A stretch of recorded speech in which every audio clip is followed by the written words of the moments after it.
नमस्कार दोस्तों, मैं विकास कुमार यादव फिर से पेश हूं मेरे YouTube चैनल विकास यादव साइंस क्लासेज पे। दोस्तों, अपन ने पिछले वीडियो में बात की थी महिलाओं के प्रजनन तंत्र के बारे में कि प्रजनन तंत्र के अंदर मुख्य ऑर्गन किस प्रकार से आते हैं या फिर कौन कौन किस प्रकार की उनकी संरचनाएं होती है। आज हम उन प्रजनन अंगों को अपन थोड़ा सा डिटेल में पढ़ेंगे। तो अपन ने पिछले वीडियो में रिप्रोडक्टिव सिस्टम के बारे में पढ़ा था। रिप्रोडक्टिव सिस्टम जो होता है वो टू टाइप्स के पार्ट से कंसिस्ट होता है। एक होता है आपका प्राइमरी रिप्रोडक्टिव ऑर्गन और एक होता है आपका सेकेंडरी रिप्रोडक्टिव ऑर्गन, मतलब प्राथमिक प्रजनन अंग और द्वितीयक प्रजनन अंग। प्राथमिक प्रजनन अंगों में पढ़ा था अपन ने ओवेरी होता है। तो आज अपन ओवेरी को डिटेल से एक्सप्लेन करने वाले हैं। तो देखते हैं अपने वीडियो को आगे। आज का जो अपना टॉपिक रहेगा वो रहेगा फीमेल प्राइमरी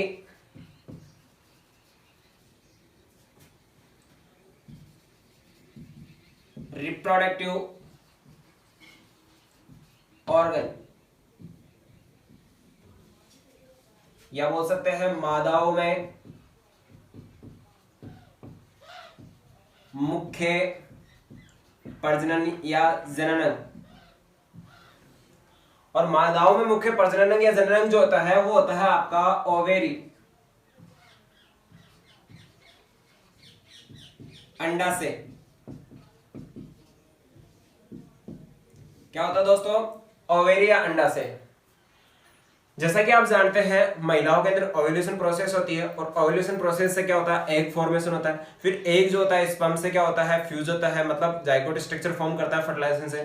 फिर उसके बाद में क्या होता है, इम्प्लांटेशन द्वारा क्या होता है, एम्ब्रियो का निर्माण होता है और धीरे धीरे क्या होता है, एम्ब्रियो जो होता है एक चाइल्ड के अंदर कन्वर्ट होता है। तो सबसे पहले अगर बात की जाए तो महिलाओं के अंदर जो आपका जो ओवेरी होता है वो सबसे मेन इंपॉर्टेंट ऑर्गन होता है एक बच्चे को जन्म देने के लिए। इसी से क्या होता है, अंडाणुओं का निर्माण होता है। तो अपन बात कर रहे हैं आज ओवेरी के स्ट्रक्चर के बारे में या ओवेरी को डिटेल से पढ़ने वाला है। तो सबसे पहले अपन ने पिछले वीडियो में बात की थी कि महिलाओं के अंदर जो यूट्रस होता है उसके स्ट्रक्चर के पास में, मतलब गर्भाशय के पास में क्या होता है, अंडाशय स्ट्रक्चर प्रेजेंट होती है। अंडाशय पाया जाता है, ओवेरी की स्ट्रक्चर प्रेजेंट होती है। इस ओवेरी को अपन डिटेल से पढ़ने वाले हैं। तो देखते हैं सबसे पहले आता है ओवेरी का फॉर्मेशन किससे होता है। ओवेरी का फॉर्मेशन निर्माण जो होता है सबसे पहले वो होता है एम्ब्रियो जो होता है, उस एम्ब्रियो की मेसोड्रम जो लेयर होती है उसके द्वारा, मतलब भ्रूण की मेसोड्रम द्वारा।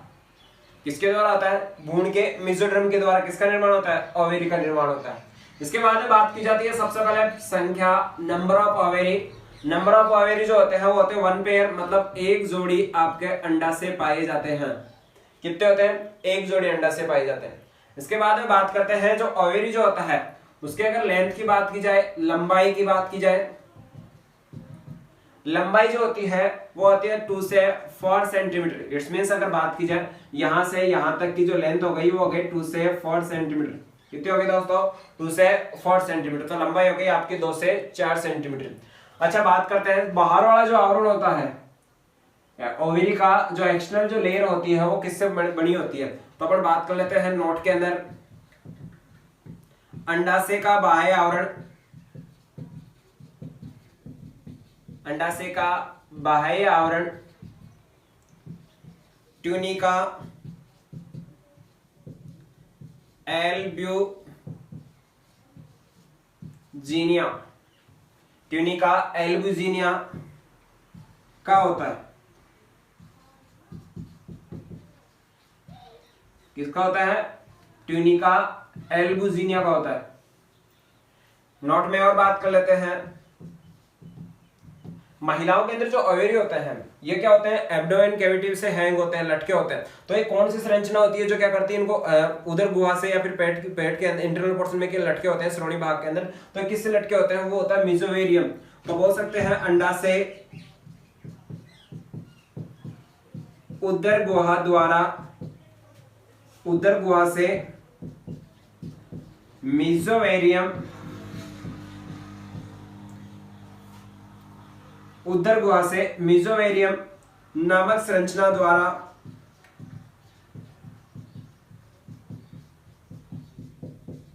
जुड़े होते हैं। क्या होते हैं? मेसोवेरियम संरचना के द्वारा क्या होते हैं? जुड़े होते हैं। तो दोस्तों अपन ने जनरल इन्फॉर्मेशन के बारे में बात कर ली थी। अब अपन बात कर लेते हैं इसके फॉर्मेशन के बारे में कि इसके इंटरनल पोर्शन में क्या क्या पाया जाता है। तो अपन बात करते हैं नेक्स्ट कि ओवरी जो होता है, इस ओवरी का जो पार्ट्स होते हैं, टू टाइप्स के पार्ट्स होते हैं, एक होता है एक्सटर्नल पार्ट और एक होता है इंटरनल पार्ट। तो मैं इंटरनल पार्ट को ऐसे डिफाइन कर लेता हूं और एक्सटर्नल पार्ट को ऐसे। तो ये तो हो गया आपका एक्सटर्नल पार्ट, इसको बोल सकते हो आप कोर्टेक्स पार्ट। क्या बोल सकते हैं? Cortex part. एंड सेकंड आता है आपका मेडुला पार्ट। कौन सा पार्ट आता है? Medulla part. तो अपन बात कर लेते हैं पार्ट्स ऑफ ओवरी।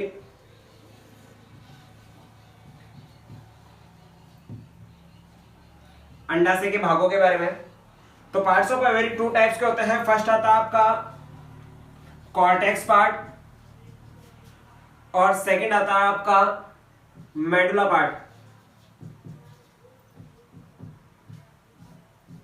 एक होता है कॉर्टेक्स पार्ट, एक होता है आपका मेडुला पार्ट। अब दोस्तों इनके अंदर बात करें कॉर्टेक्स पार्ट के अंदर और मेडुला पार्ट के अंदर। कॉर्टेक्स पार्ट जो होता है वो ज्यादा सघन पार्ट होता है, मतलब ज्यादा डेंसर पार्ट होता है। क्या होता है? ज्यादा डेंसर पार्ट होता है। जबकि मेडुला भाग जो होता है वो क्या होता है? आपका रेयर पार्ट होता है, मतलब ज्यादा अधिक विरल पार्ट होता है। तो अब ये ज्यादा सघन है और ये कम ये विरल है। तो इनके बारे में डिटेल से पढ़ते हैं। सबसे पहले कॉर्टेक्स के बारे में। क्या पढ़ते हैं? कॉर्टेक्स के बारे में। कॉर्टेक्स का जो निर्माण होता है, कॉर्टेक्स पार्ट का जो निर्माण होता है वो होता है आपका स्पिंडल सेल्स के द्वारा।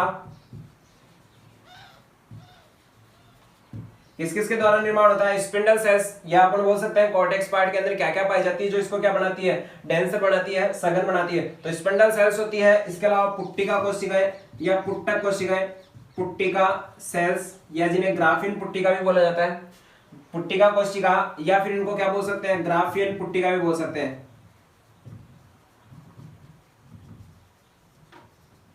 ग्राफियन पुट्टिका भी बोल सकते हैं आप इसे। तो पुट्टिका कोशिका या फिर ग्राफियन पुट्टिकाएं पाई जाती है। साथ ही इसमें क्या होता है? इसमें पाई जाती है रक्त कोशिकाएं या रक्त नलिकाएं उपस्थित होती है। तो अपन ने बात की कॉर्टेक्स पार्ट जो होता है, ओवेरी का एक्सटर्नल पार्ट जो होता है कॉर्टेक्स होता है। कॉर्टेक्स का निर्माण जो होता है किस किस से होता है? स्पिंडल सेल्स से होता है। इसके अलावा ग्राफियन सेल्स या अपन बोल सकते हैं फॉलिकल सेल्स या पुट्टक कोशिकाएं पाई जाती हैं। इसके अलावा इसके अंदर क्या होती है? ब्लड ट्यूब्स होती है। ये क्या करती है? आपके कॉर्टेक्स पार्ट का फॉर्मेशन करती है। इसी प्रकार के मेडुला पार्ट जो होता है वो क्या होता है? थोड़ा सा विरल होता है, ज्यादा रेयर एरिया में आता है। तो मेडुला पार्ट का जो फॉर्मेशन होता है, अपने यहाँ बोल सकते हैं निर्माण, कि मेडुला पार्ट का जो निर्माण होता है वो किस किस से होता है? तो मेडुला पार्ट का जो निर्माण होता है वो होता है एक तो आपके तंत्रिका कोशिकाओं के द्वारा,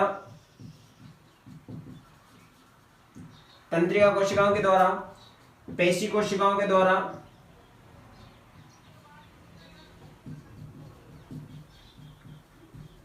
तंत्रिका कोशिकाएं, पेशी कोशिकाएं, तंत्रिका कोशिकाएं, पेशी कोशिकाएं तथा इसके साथ में होती है आपकी रक्त कोशिकाएं या रक्त नलिकाएं।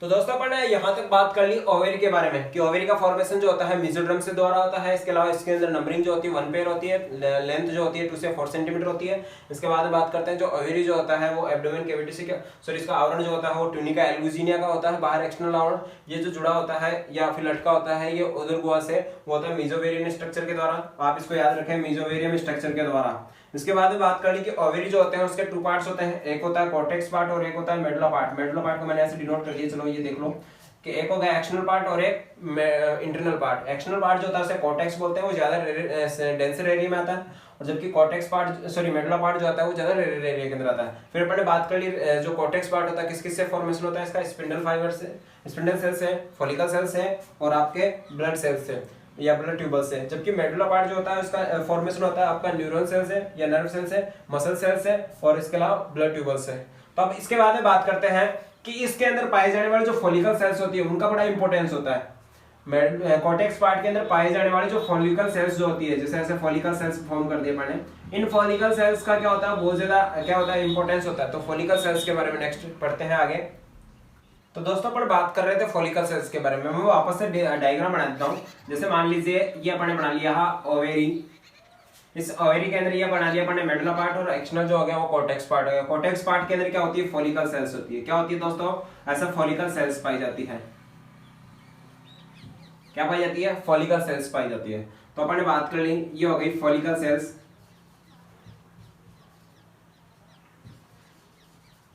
या फिर पुट्टक कोशिकाएं, क्या हो गई फॉलिकल सेल्स या फिर क्या हो गई पुट्टक कोशिकाएं। ये जो फॉलिकल सेल्स होती है इनके पास में आता है आपका FSH हार्मोन आता है। क्या आता है? FSH hormone.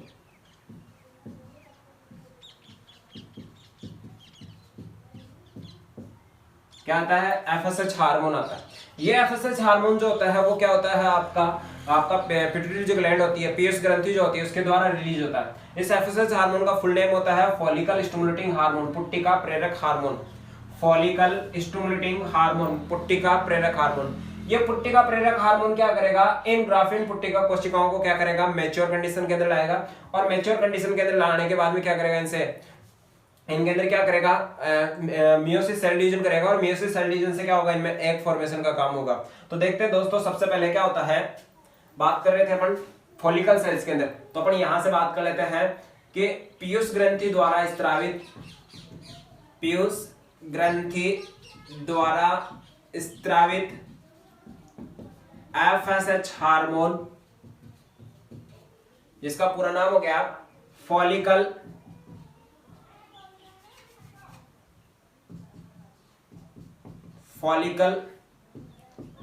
स्टिमुलेटिंग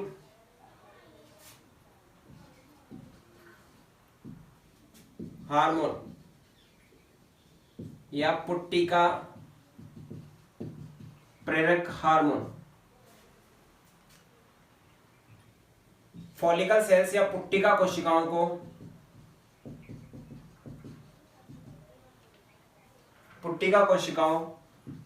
पर एक आवरण बनाता है जिसे मेम्ब्रेना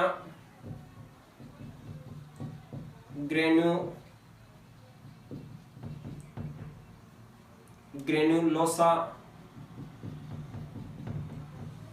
कहा जाता है। क्या होता है? जिसे क्या कहा जाता है? मेम्ब्रेना ग्रेन्युलोसा कहा जाता है। तो वापस से पढ़ें कि पीयूष ग्रंथि द्वारा जो रिलीज जो होने वाला हार्मोन FSH, ये जैसे किस पे आएगा? फॉलिकल सेल्स के ऊपर आएगा। तो मैं फॉलिकल सेल्स को यहां डिनोट कर देता हूं। मान लीजिए ये फॉलिकल सेल्स हो गई, मान लीजिए ये फॉलिकल सेल्स हो गई। ये फॉलिकल सेल्स के पास में आएगा, जैसे आएगा ये क्या करेगा? FSH हार्मोन जो होता है ये आने के बाद में, मान लीजिए ये फॉलिकल FSH हार्मोन आ गया, FSH हार्मोन, और FSH हार्मोन से क्या होगा? ये फॉलिकल सेल्स है, इसके ऊपर दो जो आपका होता है आवरण बनेगा, किसका? मेम्ब्रेना ग्रेन्युलोसा का। किसका आवरण बनेगा? मेम्ब्रेना ग्रेन्युलोसा। तो मान लीजिए ये मेम्ब्रेना ग्रेन्युलोसा का आवरण बन गया ऐसे, इस प्रकार से मेम्ब्रेना ग्रेन्युलोसा। ये जो मेम्ब्रेना ग्रेन्युलोसा होता है इसके दो आवरण होते हैं, इसके अंदर दो परतें बन जाती है। ये मान लीजिए एक्सटर्नल जो आवरण बना था ये आवरण है आपका मेम्ब्रेना ग्रेन्युलोसा का। ये मेम्ब्रेना ग्रेन्युलोसा जो होती है ये क्या करती है? दो प्रकार के इसके अंदर आवरण बन जाते हैं, एक एक्सटर्नल और एक इंटरनल। एक्सटर्नल जो आवरण होता है उसे कहा जाता है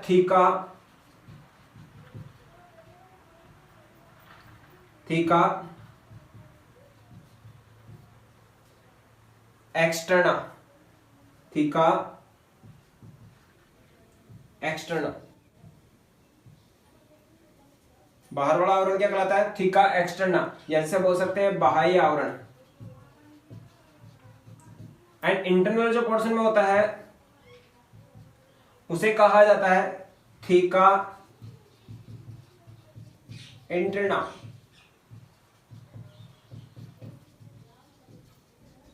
क्या कहा जाता है उसे?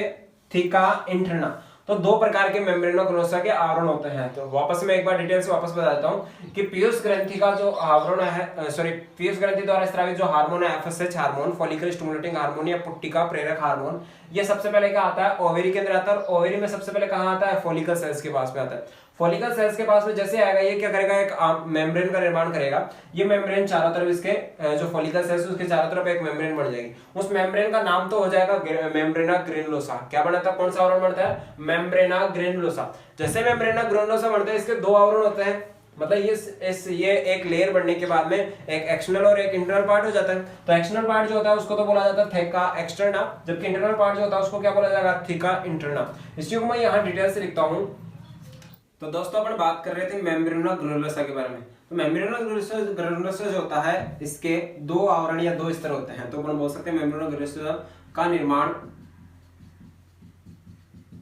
दो स्तरों द्वारा होता है।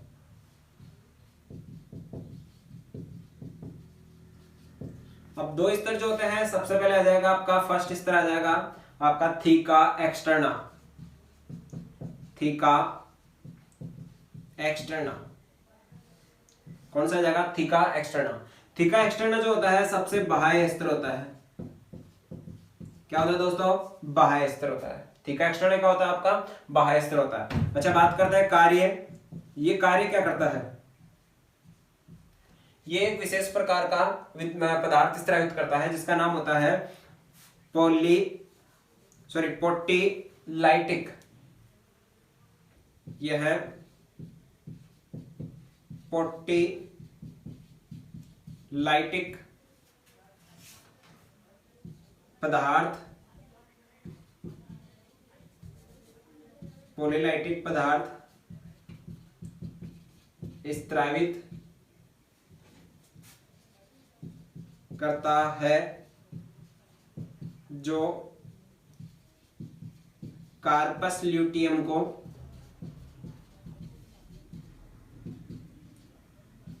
इनएक्टिव करता है, मतलब निष्क्रिय करता है।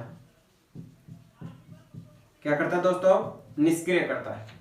ये जो आपका कार्पस ल्यूटियम है, ये अभी आपको डिटेल से नहीं पढ़ा सकते, थोड़ा सा आगे 10-5 मिनट के बाद इसके बारे में पढ़ते हैं कार्पस ल्यूटियम क्या होता है। अभी आप समझ लीजिए कि थीका एक्सटर्ना जो लेयर होती है, थीका एक्सटर्ना जो लेयर होती है, ये क्या करती है? विशेष प्रकार का पदार्थ स्रावित करती है जिसका नाम होता है पोटीलाइटिक। सॉरी, क्या नाम होता है इसका? पोटीलाइटिक। ये पोटीलाइटिक पदार्थ क्या करता है? किसको निष्क्रिय करता है? डीएक्टिवेट किसको करता है या फिर इनएक्टिवेट किसको करता है? कार्पस ल्यूटियम को इनएक्टिवेट करता है। अच्छा, इसके बाद में बात करते हैं सेकंड लेयर जो आती है थीका इंटरना आती है। तो यहां बात कर लेते हैं थीका इंटरना।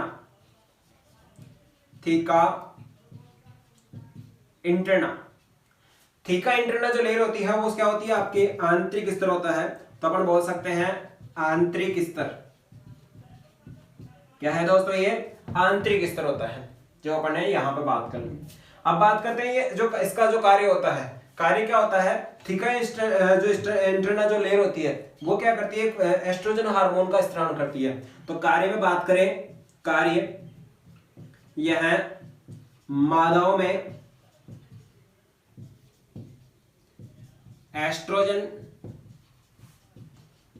हार्मोन का स्त्रावण करती है जो मादाओं में या महिलाओं में द्वितीयक गौण लैंगिक लक्षणों को द्वितीयक गौण लैंगिक लक्षणों का निर्धारण करते हैं। क्या करते हैं? गौण लैंगिक लक्षणों का निर्धारण करते हैं। तो वापस फिर से पढ़ते हैं। मेम्ब्रेना ग्रेनुलोसा जो होता है या फॉलिकल सेल्स जो होती है उनमें क्या होता है? सबसे पहले फॉलिकल सेल्स के अंदर पिट्यूटरी ग्लैंड से क्या आता है? एफएसएच हार्मोन आता है। ये जैसे आता है क्या होता है? फॉलिकल जो सेल्स होती है उसके ऊपर एक आवरण बन जाता है, उसके ऊपर एक मेम्ब्रेन बन जाती है, ऐसे एक मेम्ब्रेन बन जाती है, ऐसे एक मोटी मेम्ब्रेन बन गई। ये जो मेम्ब्रेन होती है उसको अपन यहाँ से डिनोट कर दिया, यहाँ एक्सप्लेन कर दिया। तो मेम्ब्रेन जो होती है उसके दो लेयर जो होते हैं हो जाती है, एक एक्सटर्नल लेयर और एक इंटरनल लेयर। एक्सटर्नल लेयर जो होती है उसे बोलते हैं थीका एक्सटर्ना और इंटरनल जो होती है थीका इंटरना। एक्सटर्नल जो होती है जो लेयर होती है वो क्या करती है? पोटीलाइटिक नाम का एक पदार्थ रिलीज करती है जो क्या करता है? कार्पस ल्यूटियम को क्या करता है? डीएक्टिवेट करता है। जबकि जो इंटरना जो होती है आंतरिक स्तर जो होता है वो क्या करती है? एस्ट्रोजन हार्मोन का अपन बोल सकते हैं स्त्राव करती है। तो एक क्वेश्चन आता है जेट में या फिर किसी कंपटीशन एग्जाम में बहुत सारे। तो बात करते हैं एस्ट्रोजन हार्मोन जो होता है उसका कार्य ये होता है कि महिलाओं के अंदर क्या करना? द्वितीय गौण लैंगिक लक्षणों का निर्धारण करना।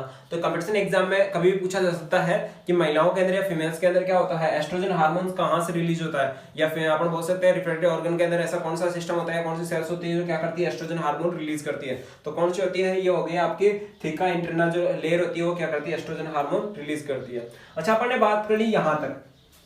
तो अपन ने बात कर ली, ये जो लेयर हो गई, सॉरी ये अपनी जो मेम्ब्रेन की वजह से क्या हो गई, अपनी जो फॉलिकल सेल्स हो गई ये क्या हो गई, मैच्योर कंडीशन के अंदर आ गई। किसके अंदर आ गई, मैच्योर कंडीशन के अंदर। अब मैच्योर कंडीशन के बाद में क्या होगा, इसके अंदर क्या होता है, ओपन बोलते हैं, इससे क्या होता है, ओव्यूलेशन प्रोसेस स्टार्ट हो जाती है। मेयोसिस सेल डिवीजन से क्या होंगे, एग फॉर्म होंगे, और एग फॉर्म होने के बाद में क्या होता है, ओव्यूलेशन प्रोसेस स्टार्ट हो जाएगी। तब आगे बढ़ते हैं ओव्यूलेशन को, थोड़ा सा हल्का सा ओव्यूलेशन पढ़ते हैं, फिर आगे की कंडीशन पढ़ते हैं कि ये जो रिमेनिंग पोर्शन जो है वो क्या बढ़ जाता है, क्या नहीं बचता।